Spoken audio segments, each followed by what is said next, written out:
भक्तों, एक बार की बात है। एक प्रसिद्ध लेखक, पत्रकार और राजनयिक पुष्पेंद्र कुलश्रेष्ठ, जो बेहद ही हंसमुख स्वभाव और आकर्षक व्यक्तित्व के धनी थे। उनकी पत्रकारिता देश ही नहीं अपितु विदेश में भी प्रसिद्ध थी। उन्होंने वैसे जगह पर भी पत्रकारिता की है जहां अन्य पत्रकारों के लिए संभव नहीं थी। उनकी हंसमुख प्रवृत्ति और हाजिर जवाब का कोई सानी नहीं था। एक समय की बात है, पुष्पेंद्र एक सभा को संबोधित कर रहे थे। सभा में जनसैलाब उमड़ा था, लोग उन्हें सुनने के लिए दूर दूर से आए हुए थे।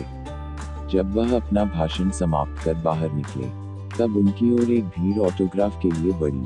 पुष्पेंद्र उनसे बातें करते हुए ऑटोग्राफ दे रहे थे। तभी एक नौजवान उस भीड़ से पुष्पेंद्र के सामने आया। उस नौजवान ने उनसे कहा, मैं आपका बहुत बड़ा श्रोता और प्रशंसक हूँ।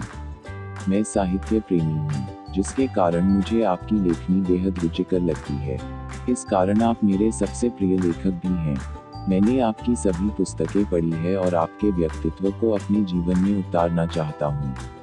किंतु मैं ऐसा क्या करूँ जिससे मैं एक अलग पहचान बना सकूँ, आपकी तरह ख्याति पा सकूँ। ऐसा कहते हुए उस नौजवान ने अपनी पुस्तिका ऑटोग्राफ के लिए पुष्पेंद्र की ओर बढ़ाई।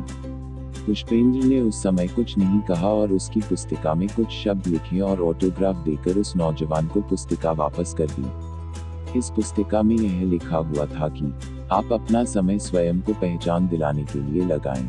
किसी दूसरे के ऑटोग्राफ से आपकी पहचान नहीं बनेगी। जो समय आप दूसरे लोगों को लिए देते हैं, वह समय आप स्वयं के लिए दें। उद्धरण चिन्ह। नौजवान इस जवाब को पढ़कर बेहद प्रसन्न हुआ और उसने पुष्पेंद्र को धन्यवाद कहा और बोला, मैं आपका यह वचन जीवन भर याद रखूंगा और अपनी एक अलग पहचान बनाकर दिखाऊंगा।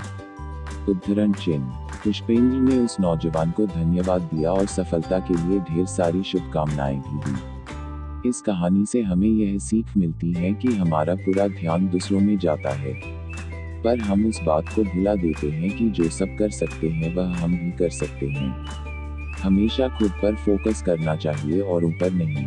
भक्तों, भगवान श्री कृष्ण की यह बात हमेशा याद रखिए कि सुख दुख, लाभ हानि और जीत हार की चिंता ना करके मनुष्य को अपनी शक्ति के अनुसार कर्तव्य कर्म करना चाहिए। ऐसे भाव से कर्म करने पर मनुष्य को पाप नहीं लगता।